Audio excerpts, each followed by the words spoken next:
My name is Karen and I work in the marketing team at ESPC. I will be hosting the event today. With us, we have Ash, who is also from ESPC. She will be given the property market overview at the start. And for our panelists today, we have Gavin from Move 8, we have Derek from VMH, and Murray from ESPC Mortgages. So they will all be answering your pre-submitted questions today. And if there's any questions that come up over the course of the event, please pop them in the little Q&A box at the bottom of the screen, and we'll do our best to get round to them at the end if we have time. Before this ends, I'll remind you again to fill out a survey for us. So if you could just let us know how you like the event and what changes we can make in future. Any feedback for that is great. And so let's get started with the property market update from Ash. Hi everyone, thanks so much, Karen. So yeah, as Karen was just saying there, I'm just going to run through some key overview stats with you guys today. I'm just going to talk through a little bit about what happened last year throughout 2021, and then I'm going to touch on a little bit about this quarter as well. And this is just for East Scotland, so it's encompassing Edinburgh, Lothians, Fife, and also the borders as well. There's quite a lot of stats here, so hopefully you don't switch off, but we do have all these stats on espc.com, and I'm sure that Karen's going to send out some details afterwards as well. So yeah, don't get too overwhelmed. So yeah, first of all, when we look back to 2021 figures, I think we can safely say that last year was an extremely busy time in the property market, and I'm sure that Gavin and Derek will agree, also Murray. Yeah, so what we witnessed there was sales were actually up by 37% on 2020, so from the year before that for Edinburgh, the Lothians and Fife. I don't think that's too surprising in comparison for year on year, because what we did see in 2020 was a massive slowdown in the market and a little bit of a closure due to the pandemic, and we saw a vast reduction in sales there in that full year. However, 2021 was actually still up by 9% in terms of sales from 2019. So we kind of class 2019 as a bit more of a normal year. I don't know if we can use the word normal anymore, because what is normal now? When we look at the average selling prices, last year was £272,000 on average, but we did see quite vast and quite big regional differences that kind of fluctuate from area to area. So even though this is the averages, they really do change massively when you kind of zone that into different areas and also from home to home. So when we're looking at property trends for 2020, the most popular areas that we did have were things like homes by the water. So a lot of people were starting to move towards places like Portobello, Yopa, and also South Queensferry as well. We also saw a bit of a kind of higher demand in Edinburgh suburbs. So we saw areas like Curry, Balerno, and also Cramen becoming quite popular. And I think this is a trend that everyone was maybe wanting to, maybe from that kind of whole working from home, just get a bit more space and also maybe just get out there at the water. And we also saw Edinburgh City also was still really strong. We had Leith, West End, and also the New Town. All these places, we saw a rise in sales and also prices as well. But you can get a little bit more about all those kind of areas on espc.com if you are interested. You can kind of narrow that down a little bit more. There were various indicators throughout that showed it was a really strong seller's market, and that was also including how quickly properties were selling. So properties were going to under offer on a bit of an average of 17 days, which is absolutely phenomenal. So that's really quick. That was 3 days quicker than it was in 2020. And at 2019, it was sitting at 22 days. So it was 5 days quicker, which is again incredible. So in line with properties last year selling really quickly, we had 83% of properties sold for at least home report valuation as well. So that was up from 77% in 2019. And the average, so when we look at how much people are paying over the home report value for 2021, the average amount achieved was 105%. And again, that was up from 103 in 2019 and also 2020. So we can just see that buyer demand was still there all throughout last year. 33% of sales last year also went to a closing date. And again, this is all just really strong indicators that it's a really strong buyer's demand. When we even looked at like some of our data from ESPC.com, we had 27 million sessions on our website, which is incredible. And we also received over 2,000 valuation requests. Again, it's just really shown you that there's really strong buyer demand there. But if you do want any more kind of figures on last year, I'm sure that Derek or Gavin can even talk you through a little bit more of that. But guys, does that kind of summarise what you guys saw as well? Is that safe to say? Yeah, most definitely. Yeah. And I think using 2019 as a marker is sensible, because there was quarter of the year when the viewings weren't allowed. So yeah, last year with the lockdown. So yeah, using last year would just sort of skew the figures. But it was then like opening the floodgates when viewings started again in July. It was just sort of like, it was a huge demand then, so that year almost sort of caught up on itself. But yeah, so it all sounded, rang true with our experience certainly. So yeah, I think that's fair to say. That's kind of echoed across the market. There was massive demand. Nothing really happened in April, May, June of 2020, simply because nothing could. And then as soon as the market opened up, we kind of had 4 months worth of stuff, including July, all come to the market in one go. So there was this kind of massive feeding frenzy, which didn't really abate until almost Christmas. So that was as busy as a market as I've ever known. So certainly 2021 was strong again. Brilliant. Perfect, guys. And when I just look into the kind of more the last quarter stats, so we get this from our house price report as well. In terms of average selling price across Edinburgh, Lothian, Fife and the Borders, we saw a rise by 2%. So the last quarter, we're sitting at £273,000 on average. And again, I mean, I'm sure Derek and Gavin will tell you that really fluctuates when you look at different areas. So please speak to one of the guys if you are thinking about buying or selling, and they probably give you a bit more information in terms of areas. Again, we saw sales volumes over historically, I'd probably say that, when you come into that, Christmas period, the last kind of end of the year, it goes a little bit quieter. So we did see sales volumes slow, however, reduced by 20% as the same period the year before. But I think it's safe to say the Christmas before, as Derek was just saying, was a little bit crazy and unprecedented. So that's what we've seen over the last quarter. Again, buyer demand is still really strong, and we're seeing properties selling really quickly over the last quarter. 16 days on average before it goes to under offer, which is again just super quick. People are still wanting to pay over home report value, and that's sitting currently at 106.9%. So people are paying 6.9% over home report value over that last quarter, and that's again up by 3.1 percentage points on 2020. So just really strong buyer demand. 35% of those sales went to closing date. Again, it's just shown that people are really keen to get their offer in and get ahead of the game and try and get those properties there. But I think in terms of the lack of stock that's on the market at the moment, we're hoping that we can see maybe more properties listed, and hopefully that will kind of balance out the market as we go on. But who knows? We wish we had a crystal ball to tell you all these things. That would be fab. But what I would say, if you're looking for any more information, I'm sure Derek or Gavin can give you a little bit more. If you're looking for specifics on areas, those guys are the experts, so they can talk you through absolutely everything you need to know. And yes, that is mostly all the figures I can give today before I pass you over. And Karen, I'll go back to you. Thank you very much, Ash. And of course, as Ash mentioned at the start, don't be too overwhelmed. We know there was a lot of information there, but you can find that information on our websites, on our house price reports. And if there's anything more specific, just get in touch with us and I'm sure we can find the right stats for you.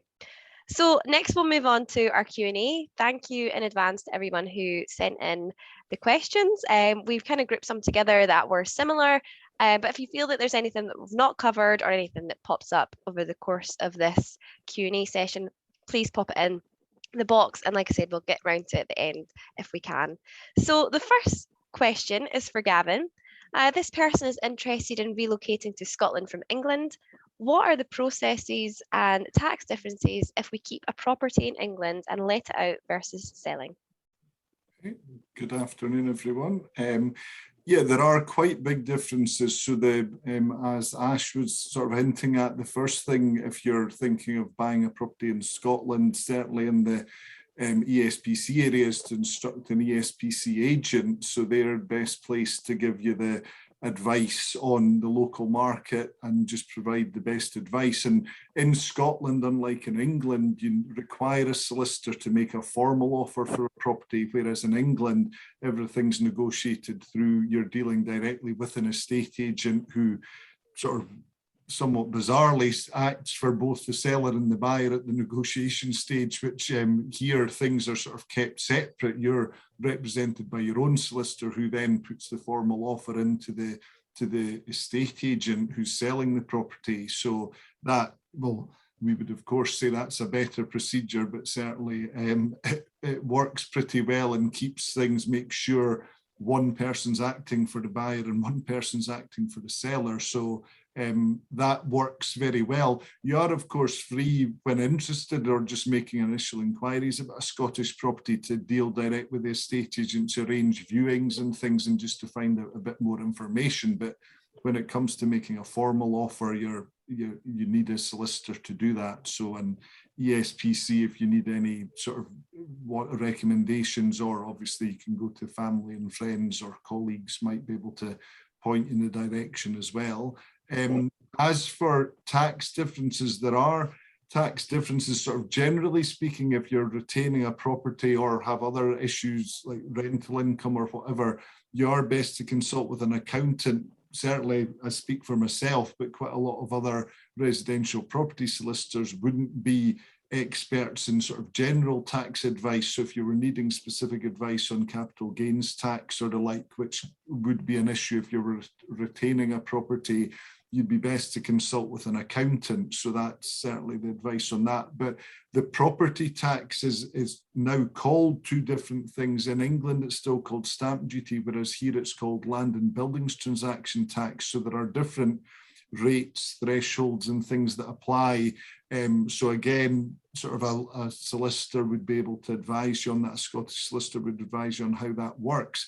If you are mentioning retaining a property in England, then that would certainly on the face of it mean that ADS, which is the abbreviation for additional dwelling supplement, would apply, which means that you would pay additional tax over and above the normal LBTT, which is the land and buildings transaction tax here. So there, if you were retaining that, but then maybe going to sell that and it was your main residence in England, there might be a way of reclaiming that back. But again, advice could be provided about that. But yeah, I think that's hopefully covers any initial queries you had about that. So. Brilliant, thank you. And the next question we've got here is for Derek. Is it worth spending a few £1,000s renovating a property before marketing, or just sell it as it is? Excellent question, and one we hear on pretty much every property that we visit. I think it has to be taken in isolation. It has to be considered in relation to the value of the property. I've been in flats before, folks that have maybe got a one-bed flat which is going to be worth circa 150 just for the sake of argument. And folk are talking about spending money on a new kitchen and a new bathroom simply to then turn it around and sell it. My view would be, if the kitchen is perfectly functional and looks the part, if the bathroom is perfectly functional and looks the part, then probably better to spend a few quid on cosmetic upgrading simply to make it look the part for marketing. I think that's probably best advice. The further up the market you go, arguably the bigger your budget might be. And I think you also have to take into account the condition of the market. For example, just now it's acknowledged that we're in a seller's market. So you arguably don't have to do an awful lot to make the property all singing and all dancing, because the demand is out there anyway. So my view at the moment is probably get it looking the part without spending any meaningful cash, because at the end of the day, all you're really doing is cutting out some of the profit that you might achieve once you've sold it. Thanks very much. And for the next question, we're back to Gavin again. What is the market like for houses in Portobello, and is there still a high demand? And how much should this person expect to pay over home report value? Yeah. Hi again. Yeah, Ash touched on that about the demand for sort of properties by the water or in suburbs or just out with the centre, and certainly over recent years, not taking account of maybe COVID reasons for moving out of the centre of town or whatever, Portobello has been sort of establishing itself as a very desirable neighbourhood. Not to say it wasn't desirable before, but it's become especially desirable for families and also just sort of young professionals moving out of the centre as well. Whereas previously it might have been regarded as a little bit out on a limb or whatever, which suited some people, but maybe sort of for some other people they might have prepared to be more central. But certainly the high streets changed quite a lot in Portobello now, lots of sort of quite fancy eateries and other shops as well. So that indicates that the area is no longer necessarily up and coming or whatever, or a suburb. It is regarded as sort of a destination. And certainly from scenes that were seen maybe during lockdown, Portobello Beach is certainly a popular place for people to visit. So yeah, so that means it is, yeah, properties there in demand. And houses there have always been in demand, sort of the Victorian terraced houses there, houses along at Joppa.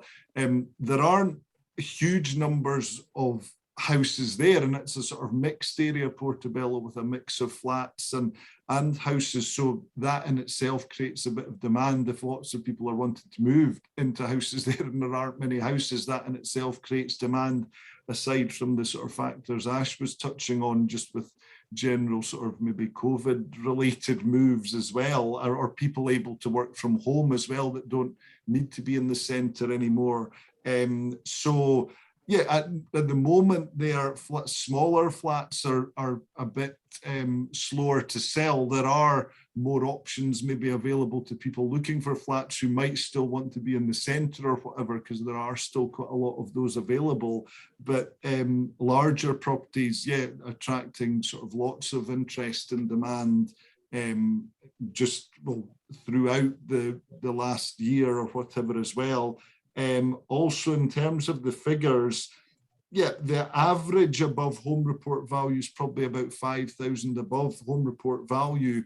But on one of sort of, I think that's from ESPC stats, Joppa was second in the list of sort of specific areas to get above home report value, and that was coming in at 113% sort of home report value, not above home report value. That would be pretty exceptional. But yeah, so suppose that's sort of 13% above home report value. So yeah, so it's an area with sort of strong demand, but if somebody was looking to purchase a flat, they might not have to pay too much over home report value, if anything. So yeah.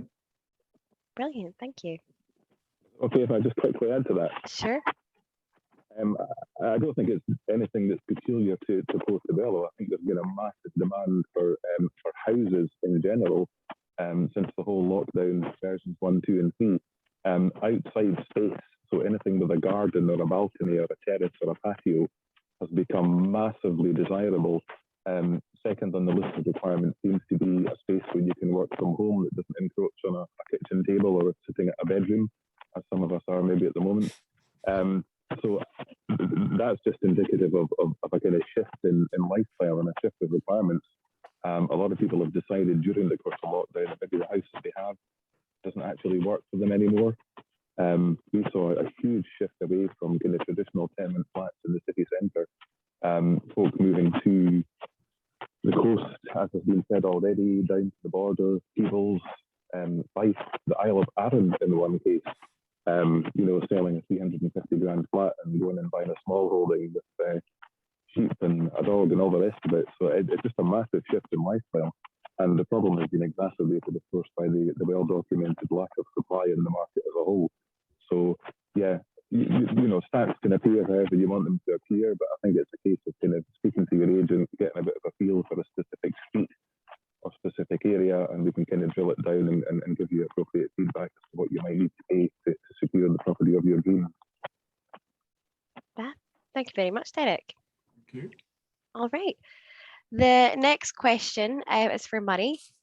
How do we make sure we get a good deal on our mortgage, and what are some of the things we should think about? Yeah, a good question there, and thankfully we're in a great place with mortgage products at the moment. We saw a few difficulties when the pandemic started, but there's some fantastic options there just now. And in my experience, my advice to anybody looking would be to go to a respected independent broker like ESPC Mortgages. Now, there are so many options out there and so many variables that it can be a bit of a minefield for clients. We do get a lot of clients coming to us having tried to look into it themselves, got themselves confused, and they just want to get that advice to help them find the right solution.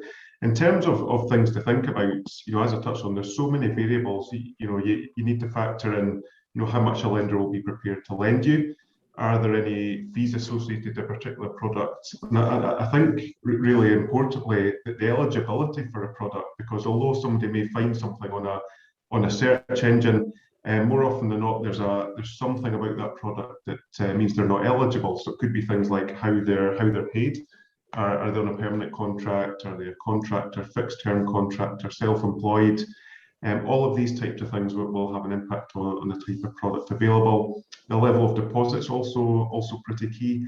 The higher the deposit, the lower the interest rates. What type of mortgage term are you going to be looking at, and also whether you want to go for a product that fixes a rate for you. So from a budgeting perspective, you know exactly what you're paying each month. So there are so many factors to consider there. That's just touching on a few there if anybody was looking to have a look themselves. But whether it's ESPC Mortgages or another broker, I would strongly advise you to at least take the step and speak to somebody. We have great relationships with lenders, access to pretty much every product in the market, including many broker exclusive deals that somebody might not get themselves if they went to their own bank.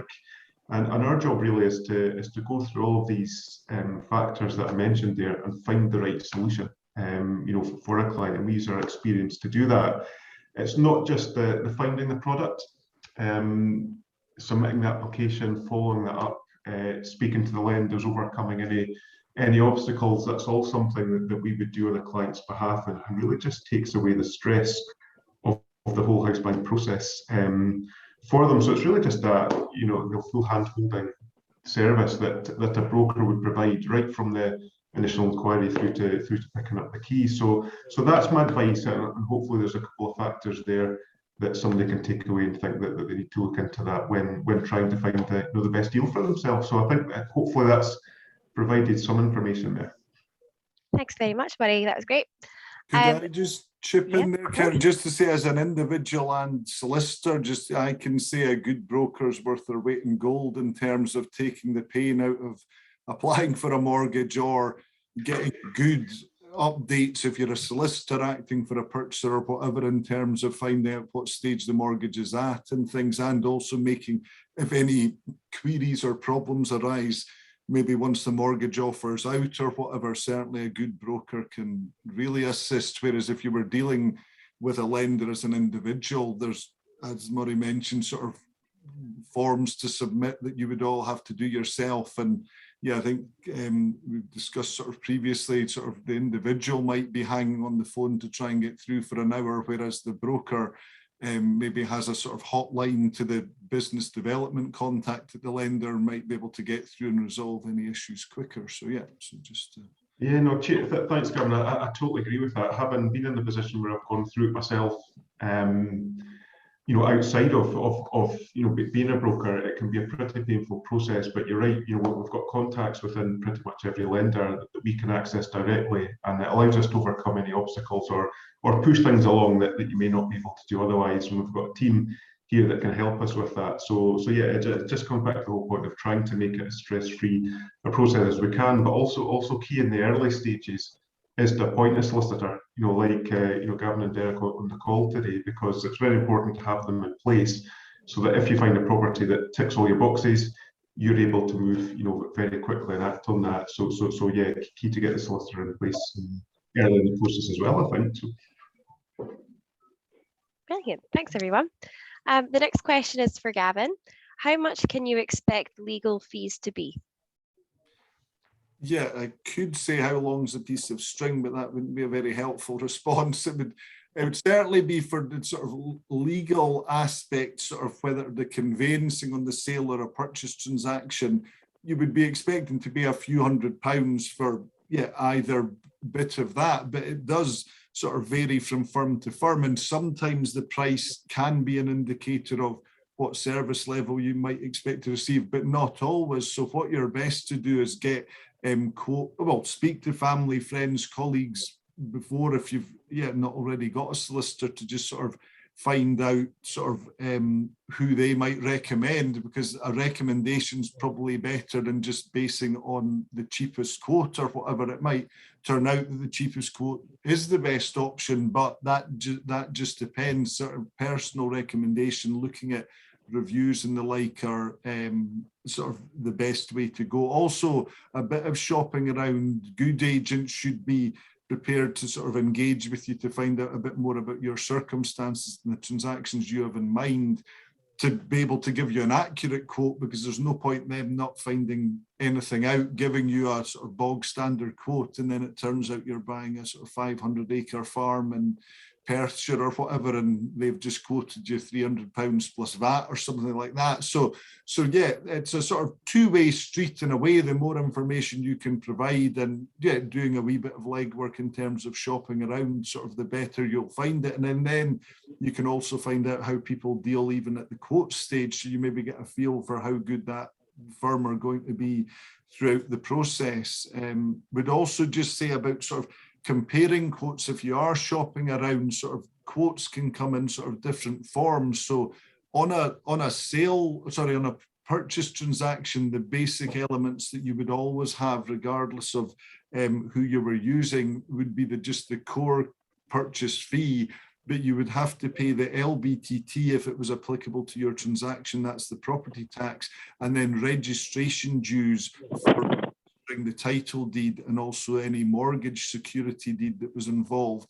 Then over and above that, some firms might charge for ID and other things, or if the transaction sort of grew arms and legs or whatever. So, but that should all be covered off in the main points in each quote. And the outlays element, which in that example I just gave would be the LBTT and the registration dues, that would never vary from firm to firm, because they're payable, the LBTT, to Revenue Scotland, an arm of the government, and also the registration dues payable to Registers of Scotland, just another arm of the Scottish government. So they're fixed. So if you need anything explained, if you're trying to compare quotes, then a good agent should be prepared to do that. So so that, I think, is the advice there. And if somebody offers, a fixed fee or whatever, you would just then maybe on receipt, or you could ask about terms of business, the possibility of being charged extra fees or whatever, if that was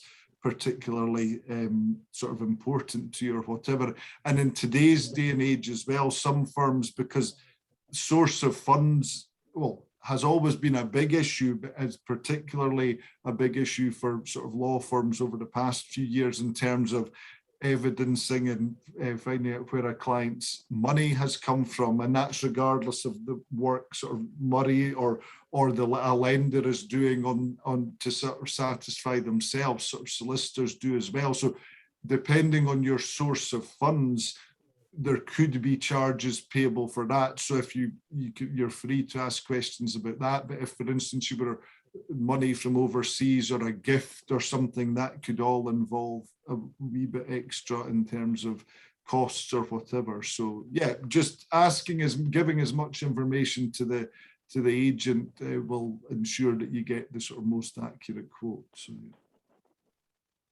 Great. Does anyone want to add anything before we move on? Good. Cool. All right, Derek, the next one's for yourself. How can you maximize the sale of your property? Question that everybody has. Just let's face it, everyone wants to sell for as much as possible and buy as little as possible, houses and everything. I think first off, quality marketing materials. So that kind of touches back to the point I made about, should you spend money kind of tarting something up? I think do the cosmetics. You basically want to have the place looking as good as you possibly can without going crazy. Pretty much every house I have ever seen, and I've been doing this nearly 34 years, requires picture of some description, it's kind of false when you look at photographs. Like, nobody actually lives like that. You know, here's the dishes, here's the clothes drying, but that's just the reality of it. You know, all these programs on the TV and Homes and Gardens magazine and like, just kind of give you that impression that something should look absolutely pristine. I think good coverage, make sure you're on kind of, you know, websites that people are going to be looking at, local websites, national websites. I think use an experienced agent who's motivated to get you the best price. I think that probably goes without saying, but you'd be surprised. Ease of access to information. We're in a kind of very, very disposable society these days. Everyone wants something and they want it now. So if you log on to, for example, ESPC.com is the only web portal in the UK where you can look at all the photos, have a look at the floor plan, have a look at a video, download the home report, which is massively important. If people want information, give them it. Don't put barriers up because they'll just switch off and go and look at something else. And you can actually book a viewing appointment online now too. So it can all be done without leaving your seat. Most importantly, best way to maximize your sale, price it properly. Don't be inclined to ignore advice being given to you. If you ask for advice, listen to what's being said. We've seen people over the years who have kind of, oh, can we push the asking price? Can we push the home report value? The danger is that you then make it unattractive. So you can be shooting at the moon in terms of an expected sale price, but if you ain't getting folk in the door, it's not going to happen. Get it priced properly, generate competition, and see where the market takes it. Simple as that. Brilliant. Fab. Thank you, Derek. Okay, moving on to our next question, which is for Gavin. This viewer would like to get your view on certain areas for buying and selling for a 4-bedroom house. For them, it's between Aberdeen and Edinburgh. And how has the last quarter of 2021 been versus the rest of 2021? And are prices still falling in Aberdeen whilst rising in Edinburgh? Good question. Yeah, Aberdeen, even sort of pre-COVID, was sort of having an effect with the sort of rumblings about the oil industry and things. So there was already a sort of downturn in the market in Aberdeen, and that's certainly still struggling to achieve offers at home report level. And it would be very rare for something to achieve above home report level there. Certainly there's quite a few properties on the market, or maybe properties that people haven't even put to the market because they simply don't think it will sell or whatever. So in sort of outlying areas in Aberdeen, sort of mill timber cults and the like, you had quite a big bank of executive houses at sort of very high levels into 7 figures, some of them that may have been occupied by sort of oil industry executives, perhaps, that were over from Houston or other sort of oil sort of bases in America. So those, yeah, so if you're looking to buy in Aberdeen, and yeah, you would have to be mindful of the fact that the market, depending, I mean, it's not so much COVID related there, because Aberdeen itself, because it's very much tied to the oil industry, that was certainly had a rising market when other areas in Scotland and Britain were sort of on a bit of a downturn or were flatlining sort of several years ago. So Aberdeen tends to sort of buck the trends, and that's continuing with the information, obviously, given the very encouraging figures Ash has given. Well, if you're a seller in the sort of ESPC areas, it's not very encouraging if you're a buyer. But yes, if you're a buyer who manages to get a foothold, if that continues, that's encouraging. But so that if you were looking to buy that type of property in Aberdeen, there might be what could be termed a good deal out there, but you just have to be mindful of the fact that nobody really knows what the market conditions are going to do there. Although some people might say if people were putting money on it, because of the uncertainty about the oil and sort of pressure to sort of not continue with fossil fuels, etc., that could have an effect on sort of Aberdeen. But Aberdeen has other, like a big university there, and I'm sure like other cities will maybe reinvent itself. So it depends, I suppose, how long you were maybe planning to stay. If you got a good deal or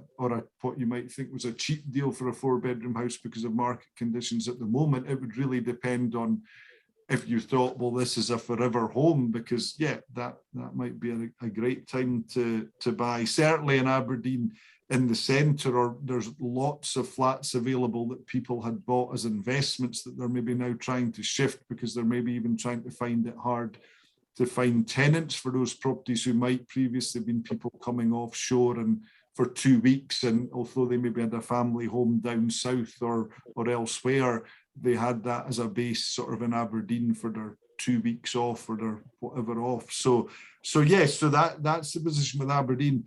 Edinburgh, as we've touched on, as sort of Ash and Derek have touched on, sort of houses, just the fact something's a house gives you a pretty good selling advantage in Edinburgh.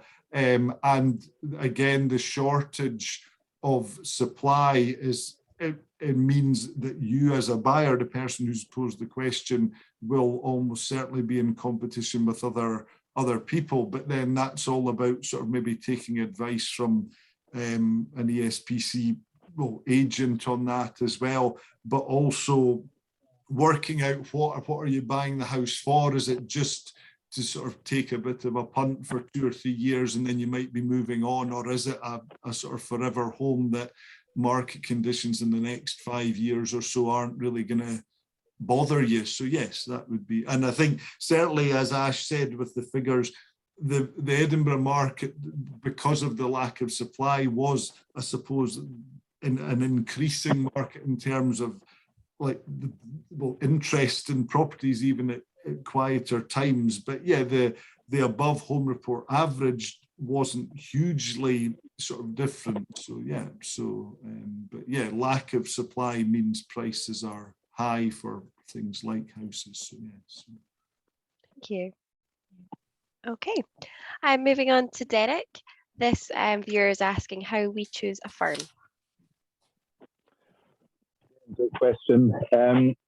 I think Gavin touched upon this earlier on. I think personal recommendation counts for everything these days. If you have a friend or family member who's sold in recent times, speak to them, ask them how their experience was, how efficient they felt the agent was. Aside from that, have a look at various different agents' websites. I think look at who's selling in your area. I think that's a really good indicator of who you might want to go with. If you've got experience of selling locally, I think that counts massively. Have a look at Google reviews. Other search engines are available. Contact a few agents. Decide for yourself how efficiently have they handled your inquiries. Have they answered all the queries that you had? If you've asked for a fee quote, is it easy to understand? Is it well laid out? Make sure there's no hidden costs. You'll get a feel. I mean, it's a case of, it's going to sound really cheesy, you're dealing with people, and the house sale almost takes care of itself. So if you get on with somebody and you trust them and they look after you, then as I say, the house sale almost takes care of itself. Use somebody experienced, use somebody who sells locally, get some personal recommendations. I think that's pretty much it. Anything to add, Gavin?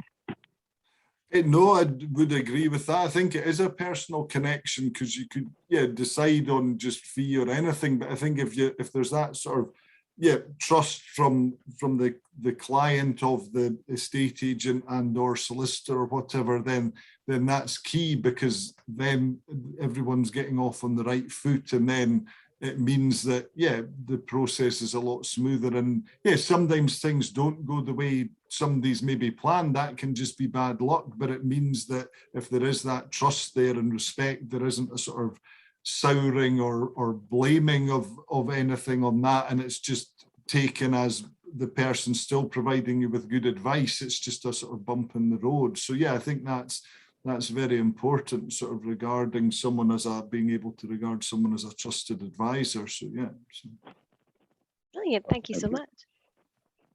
All right, on to our last of the pre-submitted questions. I can see a couple have come through the box, but the last one for the pre-submitted questions is for money. Can we use a lifetime ISA to buy our first house if we're opting for a buy-to-let property? Okay, I think this will be the shortest answer of the session. The answer to that is no. The lifetime ISA is there to help a first-time buyer buy a home that they're then going to live in. There are lenders that will offer buy-to-let mortgages for first-time buyers who don't own their own property, but you wouldn't be able to use the lifetime ISA towards that purchase. All right, thank you. And this is open to anyone who would like to answer. So someone has asked, do you think buyers must sell first now to get an offer accepted? And this is specifically for a detached 3 to 4 bedroom bungalow in Edinburgh. I'm Yeah. so glad that somebody asked this question. So glad. I'm not sure what the answer is to the lack of supply overall, but we find in these times the vast majority of people that I'm going to visit in their homes when they're considering selling, they'll say to me, I want to sell my house, but I need to find something else first. And I'm sitting there thinking, okay, everyone's saying that. And for as long as everyone says that, nothing's actually coming on the market because everyone's sitting on their hands waiting for someone else to make the move. So everyone's complaining about lack of supply whilst actually being part of the problem. That's not too controversial. We have seen people in recent weeks and months take the second, third, and on one occasion, fourth placed offer at a closing date simply because it wasn't subject to sale. Now, I think when you're going out viewing properties, I think ask the question in terms of, you know, how quickly do you looking to move? Have you bought something else? If you find, for example, a property in the suburbs, a detached 3 or 4 bed, but perhaps an old person has sadly passed away or moved into care, it might be that the family aren't waiting, you know, aren't looking for a very, very quick sale and will be quite happy to wait for you to put your own place on the market. But without doubt, when you go to make an inquiry about a viewing these days, the first question might well be, what's your name, what's your phone number? But I guarantee the next question will be, what's your status? Where are you in the food chain? People want to know that, and that information is absolutely key. When we're dealing with closing dates, you can say, okay, we've got an offer from Mr. Smith here. His position is that he's got a property to sell. He's not on the market yet. He's offered X amount. The entry date is blah, blah, blah. So we look at the whole picture, and without doubt, if you can see that you have sold or are under offer or have money coming or money in the bank, that puts you in a very, very, very strong position to buy. And it might mean that another offer, which is subject to sale, but is a higher price, might be actually discounted because of the fact that they still have a property to sell. Because basically what you're saying is, if I happen to sell my property for the price that I need to buy yours, I'll buy it. So the risk is all on the seller there. So that's what you have to ask yourself. Would you want to be in the same position? So there's no right or wrong answer really, but I think accepted wisdom probably is sell first. But equally, I absolutely understand if you're looking for something that is fairly specific. I've met people before who are looking for a house in a specific street, never mind a specific part of the town. Arguably then, there was no point in putting your own property on the market and then thinking, yay, it's sold. What are you going to say? That's a scary thing. So, you know, there's no right or wrong way to do it. I think you have to look at your own circumstances, decide what you want, where you want it, how much you've got to play with.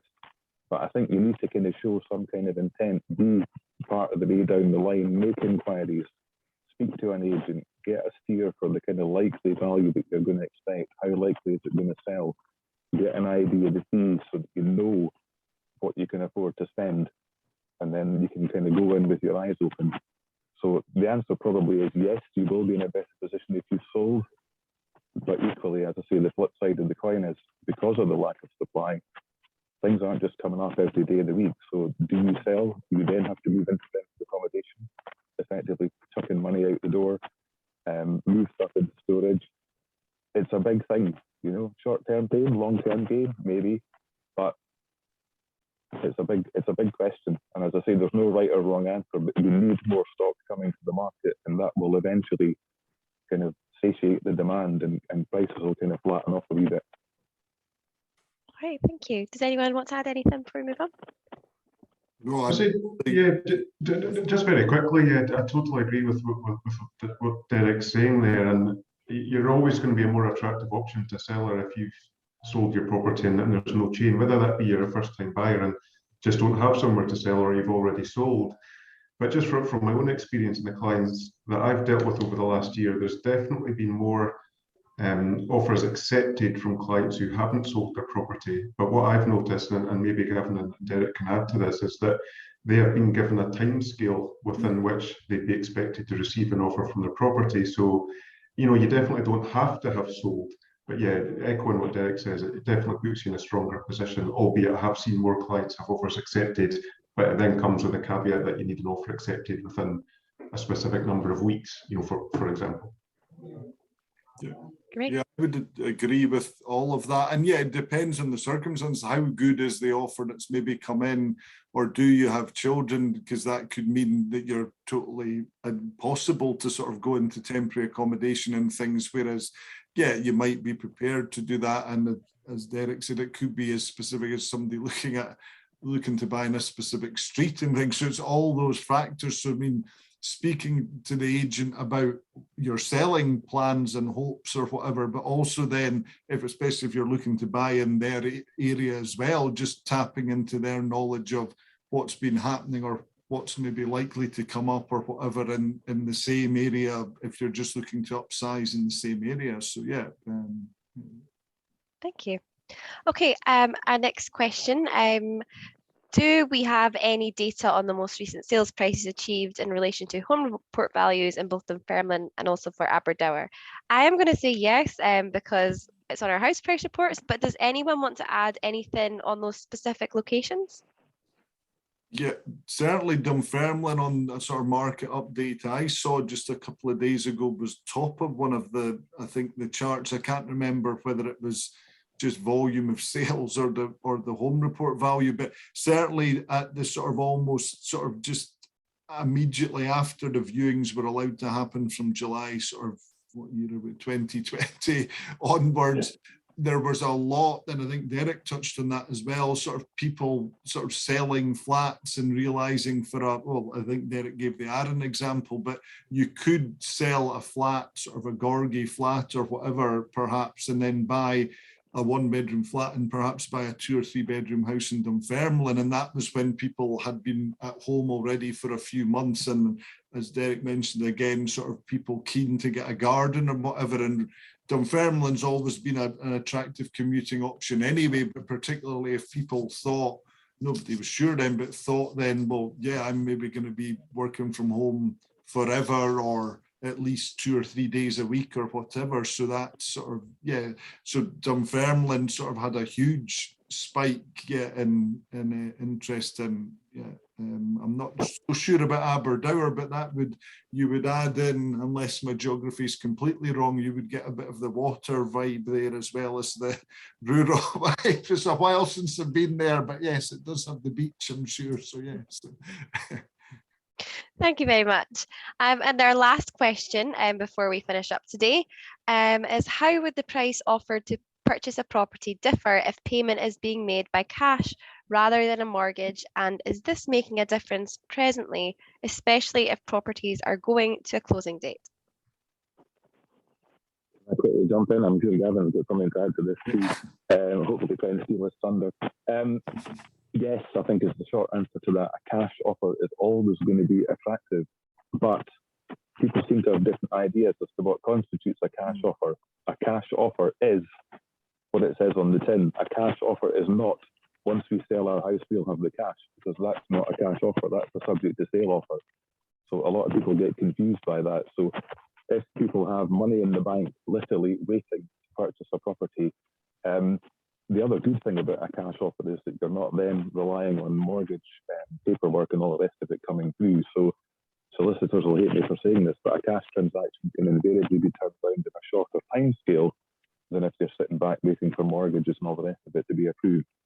So yes, cash is king ultimately, but make sure it is cash and not pretend cash.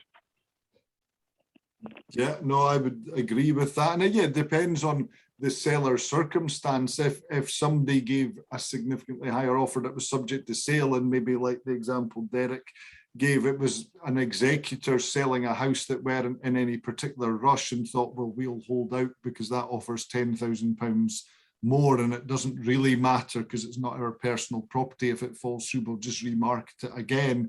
But if it was somebody who was keen to move on to their next transaction, and Derek gave the example of sort of someone fourth down the list because they had a better sort of circumstances on one of the properties he was selling, sort of was the successful bidder. So yes, but and as Derek said, and I've encountered that a few times when something's been handed over as a sort of cash purchase and it turns out it's not quite a cash purchase, or it's cash but the cash has still to arrive from somewhere else or another transaction. So yeah, that is absolutely key, and there's no point, sort of, not that I'm sure the questioner would seek to mislead anyone about that, but it's a waste of that person's time if they decide not to pass on the full facts to their solicitor either at the point of submitting the offer. They might think, oh, well, I'll sort it out in the background. Meantime, I won't bother telling them. I mean, there's an onus on the solicitor as well to sort of grill someone, because no solicitor is as safe. That's another difference between Scotland and England that's quite important. Here, when an offer's put in, it can have as many conditions as you like, but it should all represent that the solicitor has actually grilled the person putting the offer in to make sure of where their money's coming from. Is there a property to sell? Obviously, if someone doesn't pass on the facts to the solicitor's only as good as the information they're given, but that person isn't really successfully tricking anyone, because it will come out in the wash anyway, and then it'll have wasted their time and they'll get charged an abortive fee for the work that they've caused to be carried out. So yes, open discussion about where your money is actually coming from is always the best policy. So yeah. All right. Thank you. Well, if no one has anything else to add, that's us finished today. So I would like to thank everyone for coming along today and taking part in asking really great questions. And of course, to our panelists, thank you for coming along and sharing your advice and insight. Once this webinar is over, there will be a survey. Please click it and fill it out. It means that we can make these as beneficial as possible to everyone attending. And also do keep an eye out on our social media channels. We will be having more events in the upcoming months, first time buyers, buy to let, and specific areas, and we'd love to see you there too. So without further ado, thank you so much, and we'll see you next time. Bye-bye. Bye. Thanks, everyone.